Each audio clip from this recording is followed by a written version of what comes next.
Ele tinha 3 regras: não chorar em público, não confiar em estranhos, e nunca, de forma alguma, permitir que alguém descobrisse onde suas rachaduras começavam.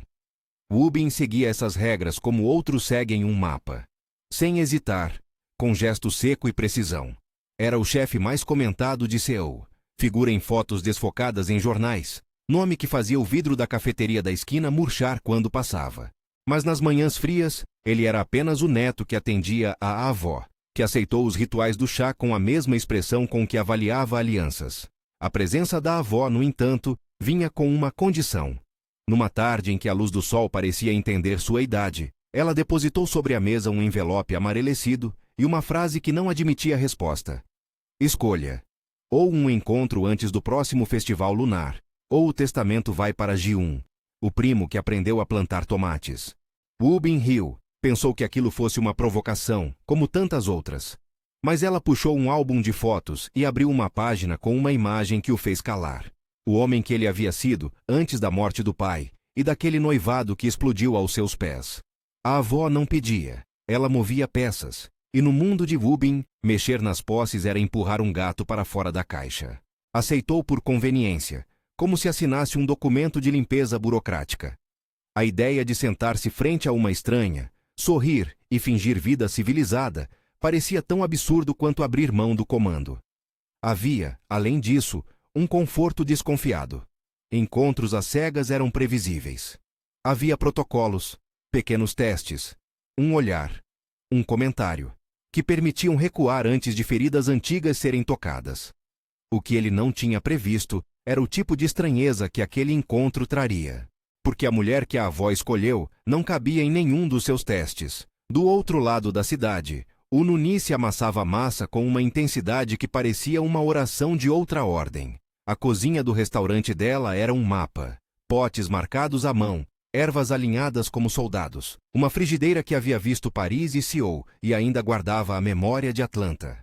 Ela tinha saído de lá anos antes com a mala apertada e um tempero colado ao paladar, e decidiu que Seul precisava saber o que era um bom caldo de ossos e um collard green bem refogado com toque de gochujang. Para ela, comida era conversa, direta, sem rodeios, e a cozinha, o lugar onde se dizia a verdade.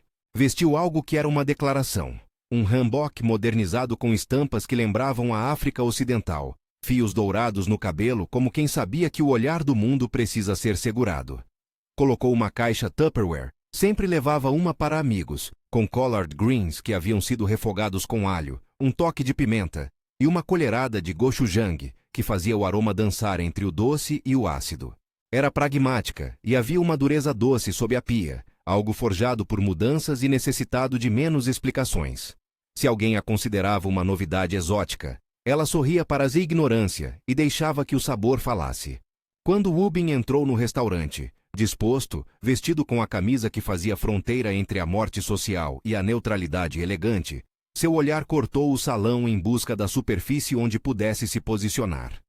A realidade, porém, não colaborou com seus mapas internos. A mulher na mesa era exatamente aquilo que a avó havia anunciado, não uma figura a ser tolerada, mas alguém que não fazia questão de ser tolerada. O Nunice o viu primeiro, inclinou o queixo como quem avalia ingredientes e acenou com a mão, convidando-o a sentar. Sem alarmes, sem cerimônia. Ele teve um instante de raiva mansa, a raiva de quem acha que sua vulnerabilidade foi comprada no mercado, e se sentou. O primeiro diálogo foi vidro em cima de vidro, seco, afiado, sem cortes. O Nunice foi direta sobre a razão de estar ali. Sua avó tem bom gosto. E Wubin, por sua vez, mediu cada palavra com o peso de uma armadura social. Havia uma observação que pairava entre eles como um tropeço. Wubin tinha um preconceito com o qual cresceu. Uma coleção de ideias sobre mulheres negras enfiada em caixas que ele raramente abriu. Não era um ódio tremendo. Era um desdém domesticado, um reflexo do ambiente que o formara. Nunca tinha conhecido uma mulher negra que não fosse rotulada, que não servisse de ponto de comparação exótico. O Nunice, porém, não ofereceu espaço para categorias. Ela falou sobre o restaurante, sobre as noites longas, sobre as receitas que ela trouxe do avô. Entre colheradas e gestos que pareciam comandar o ar, ela pôs na mesa um prato que dividia o poder de uma tradição com a ousadia de uma fusão inesperada. Collard greens com um toque de gochujang, suave, picante, familiar de uma forma que fazia o corpo lembrar de casa, mesmo que a cabeça se perguntasse onde. Ubin provou uma garfada sem intenção de ser tocado. Foi tocado. Não dramaticamente. A mudança não foi uma explosão imediata. Mas algo dentro dele autorizou curiosidade. Ele mirou o sabor. O vegetal amargo domestivado pelo doce da pasta coreana. Uma textura que era resistência que se rendia. Não sabia que precisava disso. Pensou um instante. Como quem admite um crime pequeno. Há um tipo de encontro que consiste em negociações. Testam-se limites, medem-se cortes de humor e empatia. Eles trocaram provocações e histórias em doses curtas. O Nunice falava de Atlanta com calma. Ubin ouviu mais do que reagiu. Havia no rosto dela uma facilidade em encarar a cidade, em nomear o que era estranho sem pedir licença para ser. Em uma hora, as regras de Ubin encontraram fissuras. Ela parecia incapaz de ser categorizada. Havia uma adaptabilidade que ele não sabia que faltava em sua vida. Antes que o café esfriasse, o restaurante vibrou com outro tipo de presença. Portas que pertenciam a outros mundos abriram, e homens que não vinham a passeio se espalharam pelo salão.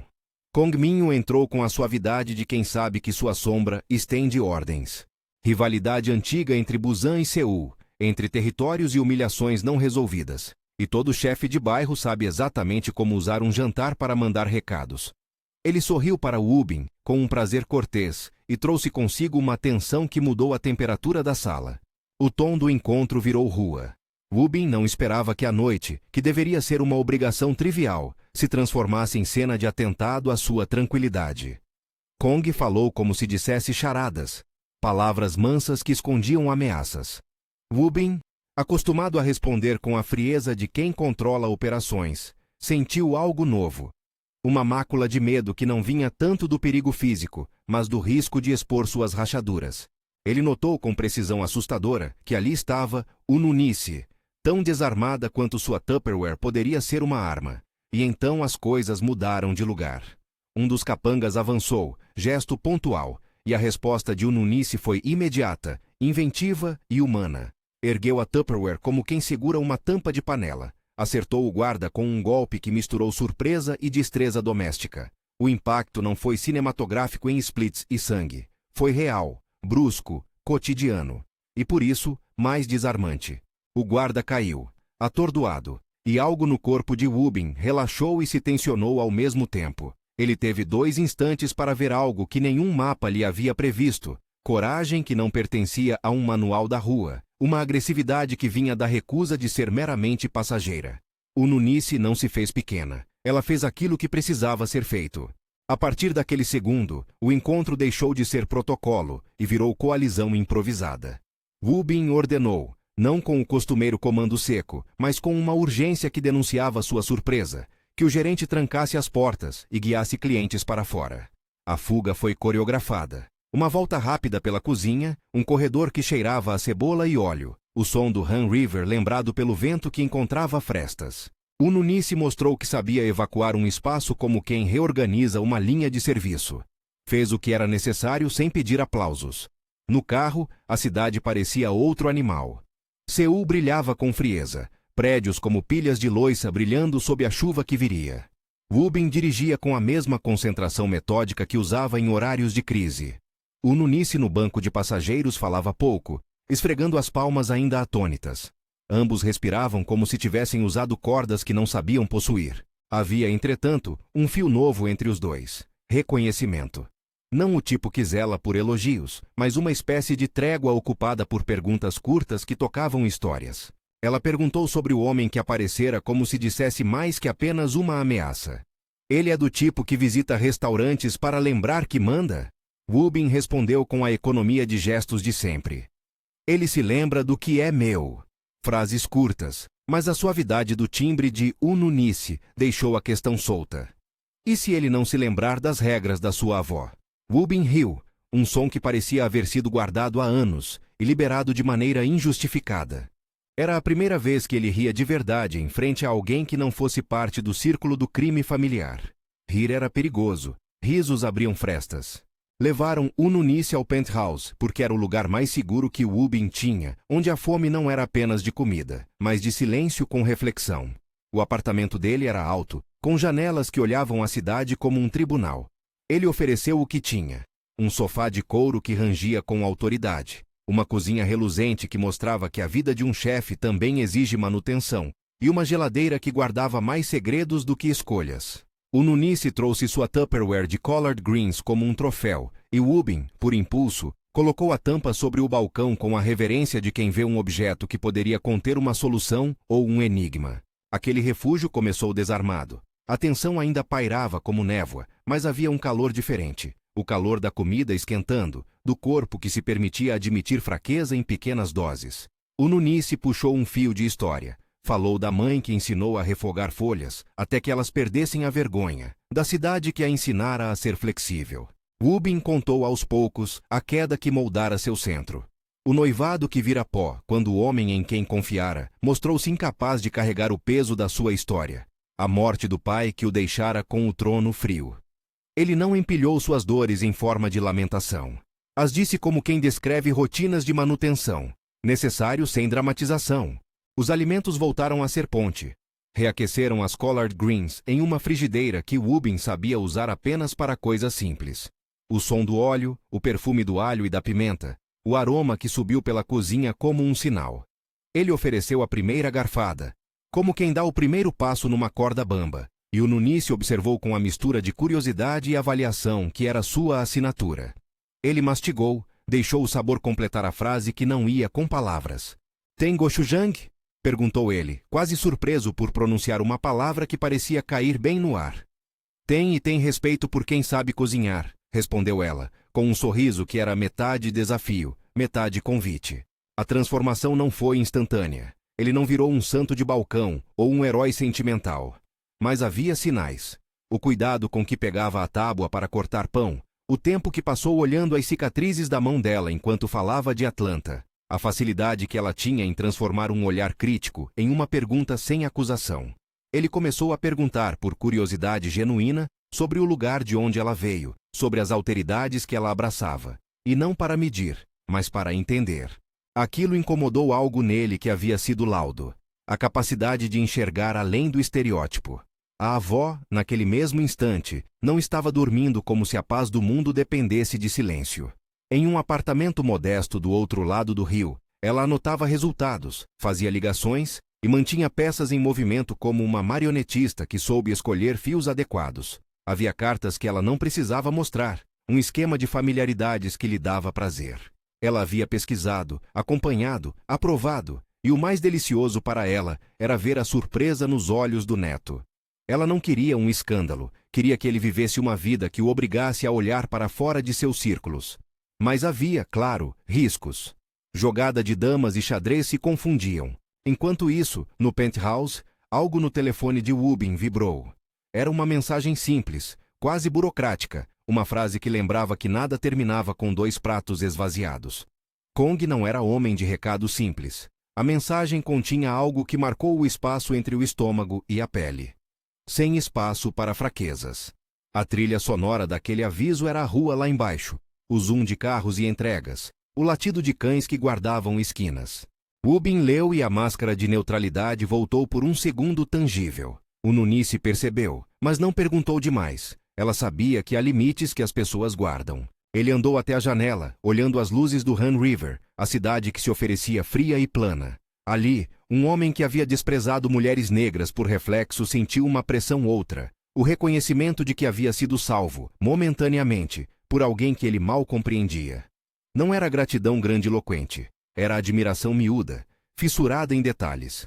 A maneira como ela segurava a colher, os cortes secos de humor que ele mal sabia apreciar.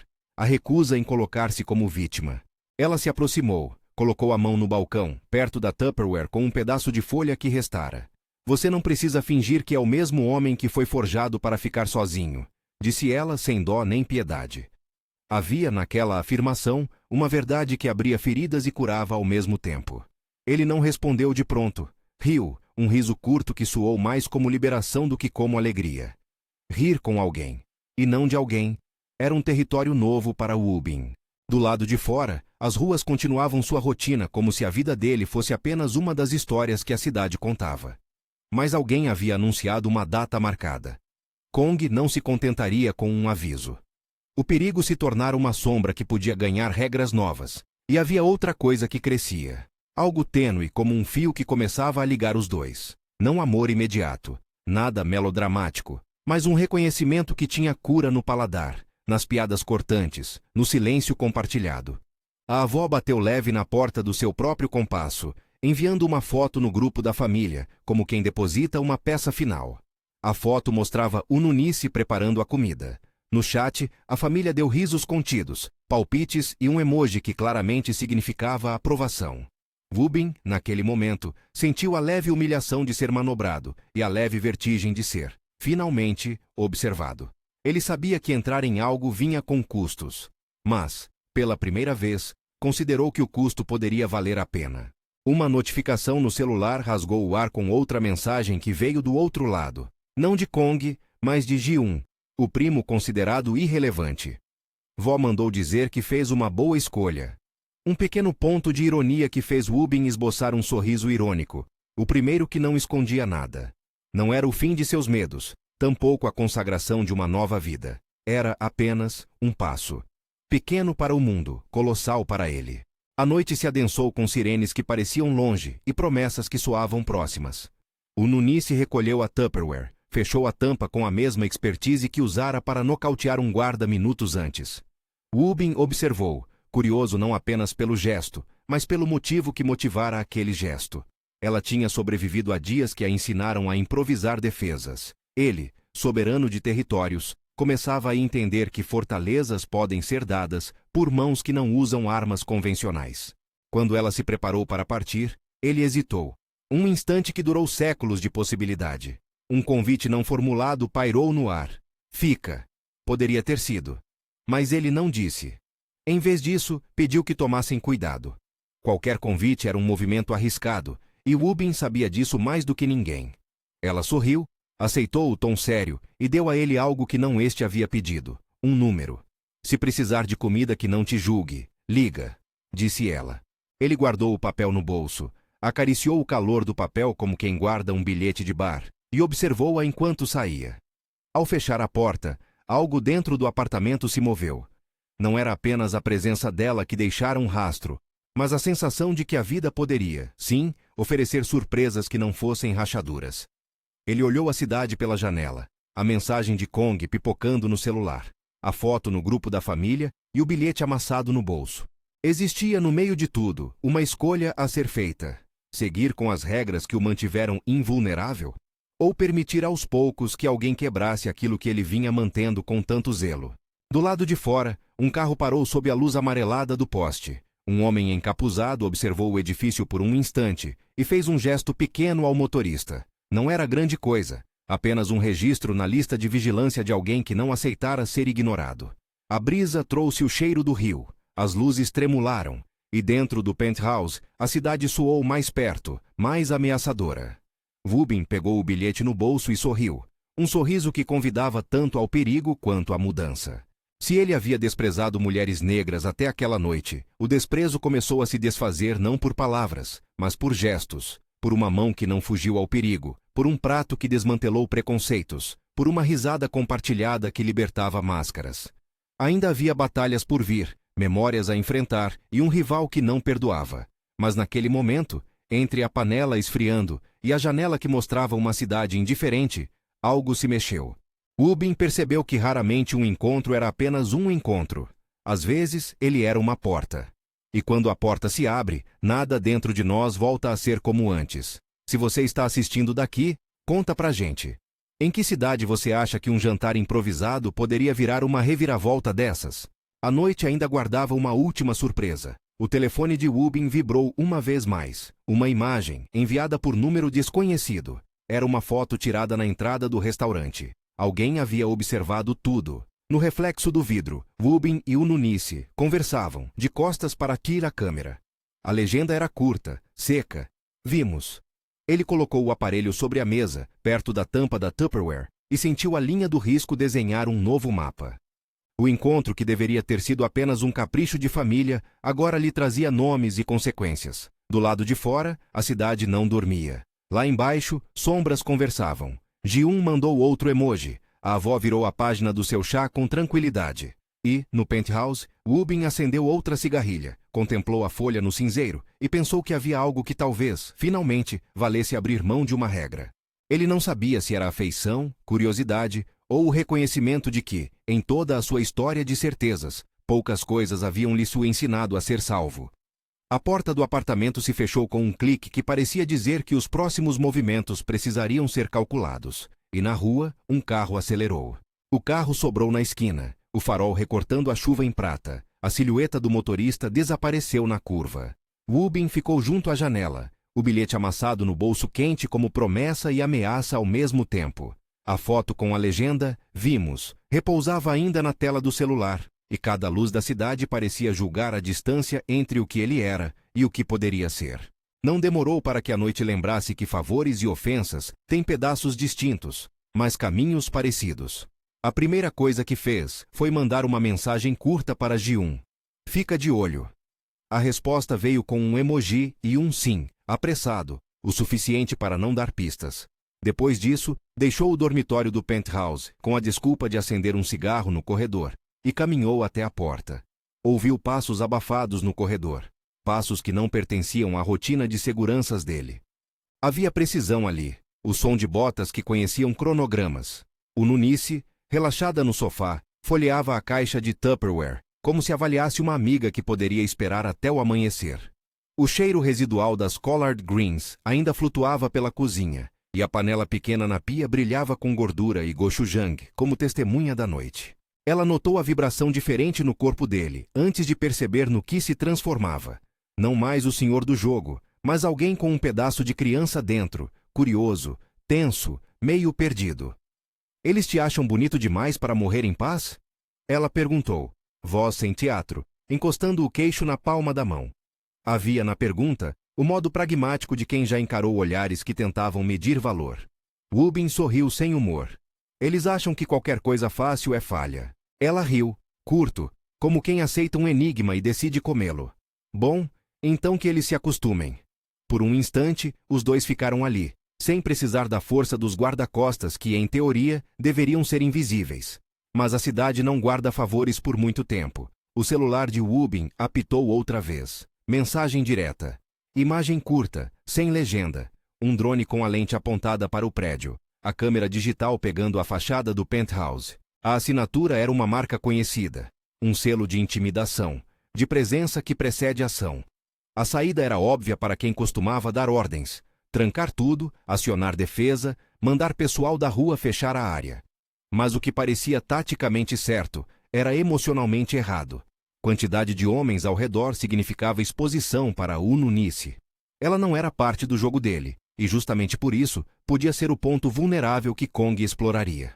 Rubin tomou uma decisão que não vinha de audácia pura, mas de cálculo com um novo ingrediente. "Fica aqui. Eu resolvo." Ele saiu pela varanda para verificar o perímetro, os olhos acostumados a ler a cidade em cortes. Viu encostado em uma esquina mais abaixo, um carro escuro que fazia a esquina como se estudasse o prédio. Viu uma figura encapuzada observar as luzes do corredor. Sentiu o ar, algo que não se pegava em fotos ou em mapas, e entendeu que Kong queria mais do que uma ameaça. Queria humilhação pública, queria testar os limites de quem ousasse sorrir num jantar. Quando Rubin voltou, encontrou o Nunice fechando a tampa da Tupperware com ritmo. Havia calma ali, e não era subserviência, era a calma de quem sabe que a melhor defesa é a previsibilidade do próprio gesto. "Você tem pessoas?" ela perguntou. "Tenho. Não são suficientes para ignorar o convite desse senhor de Busan." Ele disse a palavra com uma pontada de escárnio. Busan, o nome do inimigo, tinha um peso que vibrava na garganta de Rubin. Ela olhou-o nos olhos. "Então vamos dar a ele algo que não espera. Um sábado de paz mal servida." A resposta foi uma gargalhada curta e um aceno. Eles combinaram sem grandes planos. Ambos entendiam o valor da improvisação. Rubin fez ligações que pareciam ordens, e ao mesmo tempo eram orações não escritas. Ji-un confirmou que enviaria 2 homens discretos para patrulhar a rua. A avó, ao saber que a filha do jantar eslava havia permanecido no penthouse, enviou uma mensagem que dizia simplesmente: "Fica comendo." Uma ironia que tinha carinho e comando. Horas se passaram com a cidade em alerta, mas sem movimento. A noite engoliu o incômodo inicial, e os dois retornaram a uma espécie de normalidade inventada. Reaqueceram as collard greens na frigideira. O alimento virou rito de proteção. Enquanto mexiam a mistura, o gochujang soltava uma fumaça que lembrava fogo de churrasco. O cheiro pegou nas memórias dele de comidas baratas e encontros em salas vazias. O Nuni se falava sobre o restaurante, os clientes que se tornavam família, e os dias em que o único luxo era uma porção extra de manteiga. Wubin ouvia, às vezes sem palavras, às vezes com perguntas que buscavam preencher lacunas do próprio passado, não para analisar, mas para entender quem era aquela mulher que não fedia a necessidade de aprovação. A conversa foi cortada por um ruído seco na porta de serviço. Alguém batendo com cautela, quase pedindo licença a um hábito. Wubin ergueu a cabeça e viu no corredor a sombra de um homem que trazia uma caixa discreta. Alguém entregou comida para você? O Nuni se perguntou, com a naturalidade de quem já recebeu ofertas estranhas. Deve ser propaganda, ou uma flor para anunciar fornicação em lugar errado. Wubin falou com cinismo e, ainda assim, com um calor infantil. A caixa foi deixada na portaria. Ji-un mandou um áudio curto. Tem cara de trap. Fechei a entrada lateral, mas não confio até amanhã.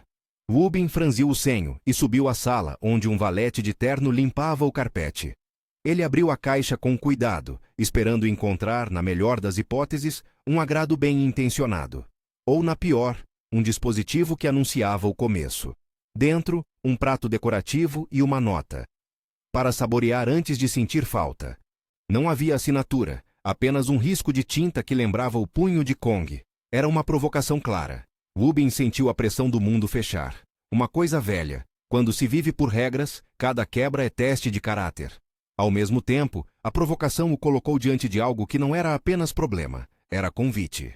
Ele poderia sair e esmagar o focinho de quem ousasse, tornando-o exemplo, ou poderia usar essa carta para reconstruir uma linha menos previsível, ser visto ao lado de alguém que ele, por reflexo cultural, havia menosprezado. Você quer sair e dar um recado? O Nuni se perguntou. Havia na pergunta a escolha do cúmplice ou do independente. Quero que você fique segura. Resposta curta. Eu vou lá. A rua estava úmida. O parque de estacionamento do prédio brilhava com luzes amarelas. Wubin, acompanhado por dois homens de confiança, desceu as escadas e encontrou o carro que fora deixado na calçada. Um homem de jaqueta preta esperava a poucos metros, telefone na mão, sem agressividade que permitisse identificação imediata. Quando Wubin se aproximou, o homem tentou recuar. Houve uma troca seca de olhares. Wubin pegou a pulseira do homem.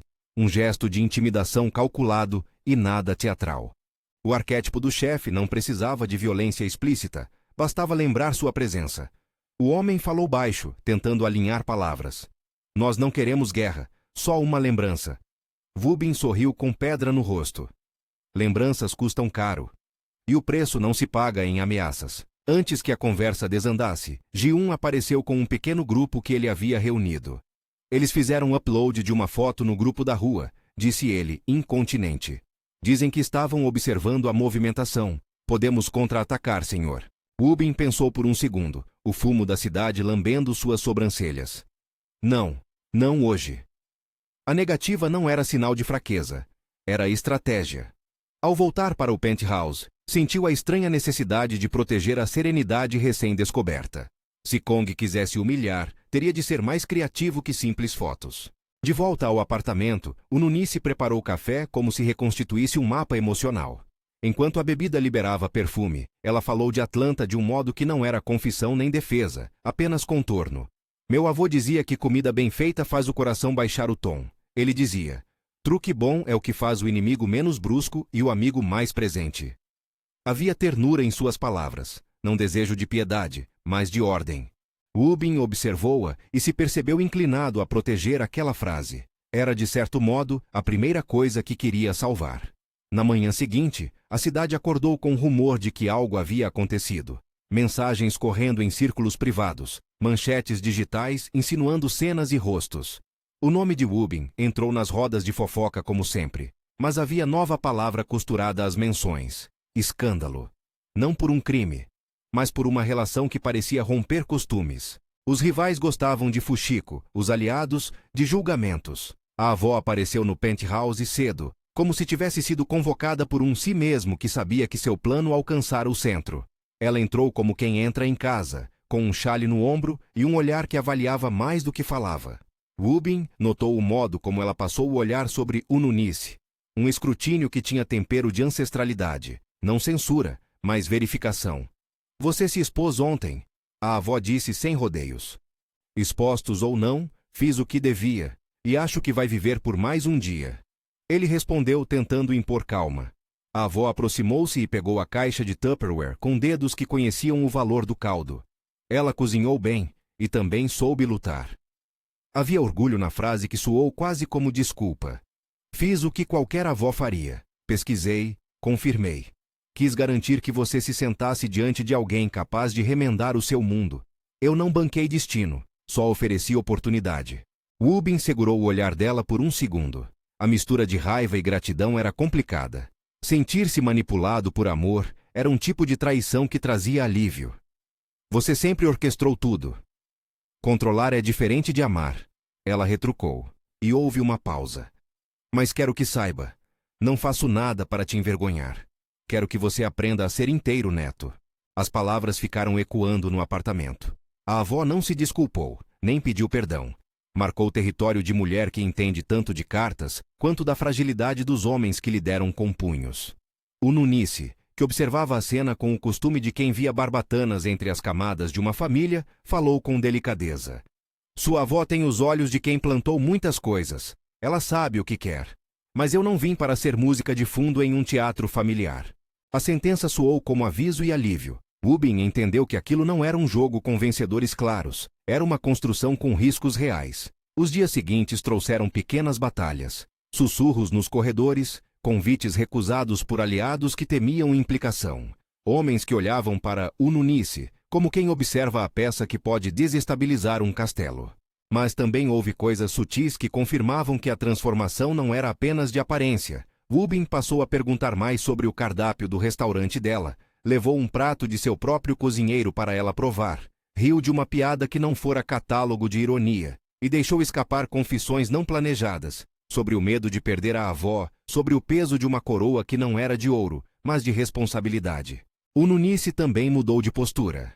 Não por concessão ao mundo dele, mas por reconhecimento do homem que se tornava numa cozinha estrangeira. Não foi de imediato amor romântico, mas de afeição resistente. Ela começou a notar os silêncios dele como possibilidade de diálogo, começou a aceitar sobremesas simples que ele trazia. Colocou no perfil do restaurante uma foto que o incluía, sem anunciar nada, apenas presença. E então, inevitavelmente, Kong reagiu. Não logo com bombas, mas com uma operação feita de pressões e pequenas humilhações. Fez com que fornecedores se recusassem a servir um jantar no prédio do prédio onde Wubin tomava café. Espalhou rumores sobre um aliado que, sorvendo um pouco de medo, deixou a guarda entreaberta. A ideia era clara: criar ambiente de dúvida. Quando se planta dúvida no círculo íntimo de alguém, o jardineiro colhe silêncio.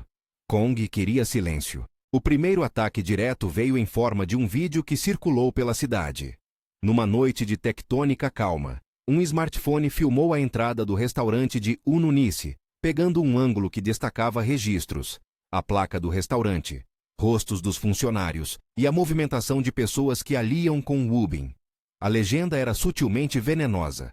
Novos rostos, novos sabores, novos problemas. Os clientes diminuíram.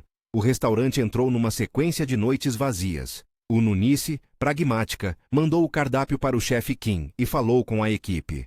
Vamos cozinhar como se amanhã dependesse disso, porque pode depender. Havia no tom dela uma mistura de desafio e medo. Ela sabia que o cenário era culturalmente complicado, que a presença dela ali mexia não apenas com controvérsias, mas com carreiras. Wubin, ao saber, foi ao restaurante sem aviso, entrou pela cozinha, sem rotação dramática, e ficou ali, atrás do balcão, pegando uma colher que ela usara. O contato foi breve. Você pode perder clientes. Posso perder tudo, ela respondeu sem tremor. Mas não vou perder minha cozinha. E não vou me dobrar para quem faz terrorismo com fome. Houve um instante em que o chefe olhou para Tite e a panela, para Wubin, para Ununice. O choque foi menos de palavras e mais de gesto. O homem que comandava territórios reconheceu um risco que, ao mesmo tempo, apresentava uma promessa. Ele ofereceu apoio com medidas discretas, proteção para a noite de abertura de um novo prato, fornecedores que aceitariam entregas apenas com contratos assinados. A presença dele para o restaurante significava saúde e perigo.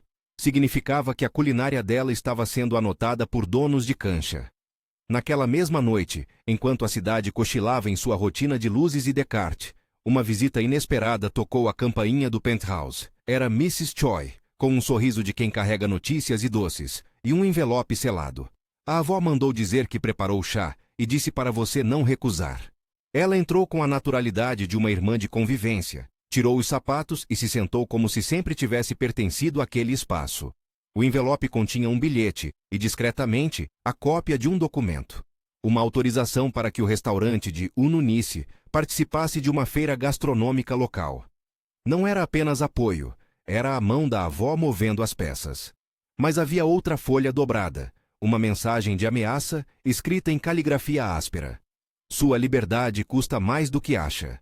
Wubin leu as palavras e guardou o papel como quem guarda uma navalha que pode ser usada por justiça ou por vingança. Ele entendeu de forma não romântica que aquela era uma guerra de níveis, política, cultural e pessoal.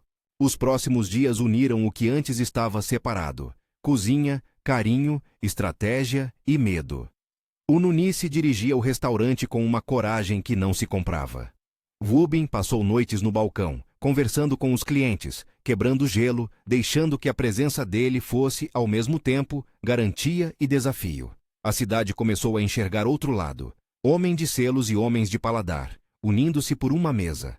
A transformação de Wubin não foi linear. Houveram recuos, noites de silêncio em que voltou a fechar portas internas, mas havia gestos que não negavam progresso. Em uma tarde, ele levou um prato de collard greens para a avó e esperou o veredito. Ela comeu, olhou para ele e soltou uma risada que soou como aval. Ele provou o que queria provar, disse ela. Agora cabe a ele continuar provando a si mesmo. E então veio o golpe que ninguém planejou, ou talvez o golpe que todos previam. Em uma noite chuvosa, quando a rua cheirava a metal e cansaço, o restaurante foi assaltado, não de forma tradicional, mas por uma manobra que visava apagar sua reputação. Um grupo de entregadores falsos deixou panfletos nas mesas. Depois invadiram a cozinha e quebraram alguns utensílios. Nada ilícito demais. Nada que justificasse manchete sangrenta, mas humilhante o bastante para fazer os clientes saírem da porta. O objetivo de Kong estava claro: tornar a experiência insuportável. O Nunice, diante do saldo de panelas, não chorou. Colocou o avental e começou a remendar, com destreza coreográfica, o que fora quebrado. Wubin apareceu minutos depois, com a cara de quem trará as chaves de um problema. Ele entrou na cozinha, pegou uma espátula, lavou as mãos e trabalhou ao lado dela de forma silenciosa. Era a primeira vez que um gesto desse tipo não era encenação. Mão na massa, lado a lado, mão que lava e mão que prova. No final da noite, quando fecharam a porta, um homem que não deveria estar ali ficou encostado na esquina. Um carro silencioso passou e fez uma parada breve. Alguém bateu uma foto e depois sumiu em fumaça de motor. A legenda foi mais venenosa ainda. A cozinha de Seul aceita sabores estrangeiros. Até quando? Ununice sentiu o peso das palavras. Ela poderia desistir? Poderia recolher as panelas que eram coisa de família e voltar para Atlanta para recomeçar? A resposta veio na manhã seguinte, quando, ao abrir portas, encontrou um pequeno bilhete deixado por um cliente anônimo. A comida salvou minha casa esta noite. Volte sempre. Era um ato pequeno, um fio de apoio, mas suficiente para lembrar que batalhas culturais também têm aliados. Wubin, por sua vez, sentiu algo que se aproximava de responsabilidade amorosa. Não era dignidade patriótica, era a noção de que a presença de Ununice havia mexido em algo dele que se recusava a voltar ao vácuo anterior. Ele passou a usar seu peso de chefe para abrir portas legais, negociar contratos, garantir segurança, não para que ela dependesse dele, mas para que pudesse ocupar seu espaço sem se tornar alvo fácil. E então, como calendários que sincronizam promessas, chegou a noite em que Kong decidiu que havia excedido os limites da paciência. Não com violência gráfica, mas com estratégia. Enviar uma mensagem que atravessasse o queixo de Wubin e atingisse seu orgulho. Uma ligação no meio da noite, voz de quem sorri com dentes de ferro. Sua avó cozinhou bem, mas será que ela sabe blindar o neto? Kong perguntou, e na voz havia desdém e convite para duelo. Wubin teve a escolha de responder com comando ou com cuidado. Fez um plano que não dava moral a ninguém. Organizou um evento no restaurante de Ununice, um jantar aberto com menu assinado por ela e por convidados especiais. Chamou discretamente clientes influentes e alguns aliados que poderiam proteger sem transformar tudo em confronto público. Era uma aposta. Mostrar ao mundo que o restaurante tinha valor e que banho de medo não era suficiente para sufocar cultura. A noite do jantar veio com tensão e aroma. O salão enchia com conversas baixas, o brilho de talheres e o perfume do caldo. Ununice comandou a cozinha como se escrevesse sua própria história, e Wubin circulava entre mesas sem precisar se impor. Sua presença bastava. O menu foi uma conversa entre o velho Sul e a corajosa Coreia. Entradas pequenas que lembravam memórias e pratos principais que criavam pontes. Cada garfada era um gesto de desafio e celebração. Ao final da noite, quando o sal ainda viajava nos lábios, um homem entrou no salão como quem entra num tribunal. Kong Minho estava ali. A postura precisa, a voz controlada. Não veio com violência, veio com ironia. Aproximou-se da mesa de Wubin e falou alto o suficiente para que alguns ouvissem. Interessante saber que você prefere temperos novos ao invés de aliados antigos. Wubin olhou para o homem, e pela primeira vez desde que assumira o trono do submundo, respondeu sem recuar. Prefiro lealdade verdadeira a velhos medos. Não havia ódio na fala. Havia firmeza. O salão ficou em silêncio, não pelo medo, mas por expectativa. Era como assistir dois mundos que se cumprimentavam em uma ponte estreita. Kong sorriu, e sua risada fez alguns pratinhos tremerem. E se o tempero que você prova der sorte? Provocou. Será que aceita pagar o preço da novidade? Antes que o tom se tornasse mais cortante, Ununice levantou-se. Não veio com provocação, mas com presença. Se a novidade é a vida de alguém, prefiro que paguem com dignidade. A simplicidade da frase pegou muito mais do que qualquer ataque. Era um modo de dizer que a vida humana não era moeda de aposta. Kong recuou sem anunciar rendição. Ao invés disso, deixou uma ameaça velada. O tempo dirá quem ficará com o paladar da cidade. E saiu. A saída de Kong não foi vitória. Foi um aviso. Na rua, carros discretos filmavam, e a cidade catarseava julgamentos. Mas o gesto de Ununice, bravura contida numa frase, plantou uma semente que não podia ser arrancada tão fácil. Wubin percebeu que a admiração por ela não se traduzia em posse, era reconhecimento. E ali, no silêncio que ficou, houve algo que parecia com amor. Respeito que cresce a partir de risco compartilhado. As semanas seguintes trouxeram um efeito inesperado. Os clientes voltaram. Não porque a violência cessara, mas porque a cidade percebeu um ingrediente que não aceitava ser reduzido: talento. Ununice ganhou colaborações, menções de críticos, e aos poucos a posse do restaurante foi se transformando em comunidade. Wubin, por sua vez, passou a ocupar um novo território. Não o do medo absoluto, mas do cuidado vigilante. Ele ainda ordenava quando necessário, ainda comandava com mão firme, mas seus punhos tinham uma direção nova: proteger aquilo que importava para ele além do status. A cidade, claro, continuava a ter seus problemas. Kong não havia desaparecido, apenas aprendido que a batalha seria longa. Mas havia outra guerra que se desenrolava com mais força, a contra as imagens que cercavam a percepção do outro. Wubin foi pouco a pouco percebendo que o desprezo que antes nutrira por mulheres negras fora a embalagem que a cultura dera, não essência dele. O contato direto com Ununice, sua coragem, a maneira de fazer comida que curava, foi o agente da mudança.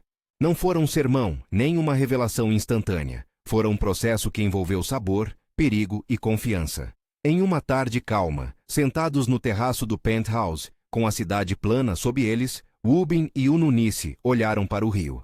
Havia, agora, menos medo no olhar dele quando pensava no futuro. Ela olhou para a água e falou: "Sabe o que meu avô dizia? Que quem cozinha para os outros planta algo que resiste à tempestade."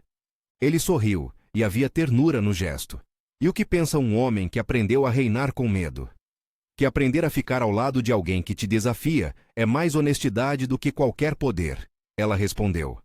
Não foi romance de cinema, foi intimidade de quem compartilha uma refeição. Eles se aproximaram, trocaram um toque leve, um gesto que não precisava de rótulo. O perigo, entretanto, não dorme. Uma manhã, enquanto o sol ainda alumava as cortinas, o telefone de Wubin vibrou com uma mensagem curta e seca. Uma gravação de voz com a respiração de Kong. Você comeu do meu cardápio, agora devolve o prato. Na mensagem, não havia riso, havia determinação, um aviso claro de que a paz era frágil. Wubin guardou o telefone com cuidado, olhou para Ununice e disse: Ele quer nos tirar algo que talvez não fique só nas panelas, quer a sua alma para mercado. Ela olhou para ele sem medo. Então vamos cozinhar de modo que ele perceba que certas coisas não se vendem. O próximo movimento de Kong chegaria, e ninguém sabia quando. Mas havia algo novo. Wubin não via mais Ununice como uma incógnita a ser manejada. Via-a como companheira de trabalho e vida, alguém que com uma Tupperware e uma garfada desafiara tudo que ele conhecera. O desprezo se esfarelou não por palavras, mas por gestos, pela coragem diante de um guarda, pela habilidade em lidar com humilhação, pela confiança de quem cozinha para salvar uma noite. No último plano da história, antes que a cidade respirasse fundo, o telefone tocou de novo. Era um número sem nome. A voz do outro lado era baixa, controlada, e dizia apenas: Vimos. Antes que pudesse desligar, a chamada foi encerrada. O som deixou no ar uma promessa de que o jogo continuaria. Wubin colocou o aparelho sobre a mesa, ao lado da tampa da Tupperware, e olhou para Ununice com um misto de decisão e ternura. Ele pegou a tampa entre os dedos e, pela primeira vez, não a usou como arma. Colocou-a de volta na caixa, fechou com delicadeza e disse: Eles acharam que poderíamos ser fraqueza. Acho que descobriram que somos ponte. Ununice sorriu, um sorriso contido e seco, e pegou a mão dele. Não era um gesto dramático, era promessa em coisa pequena.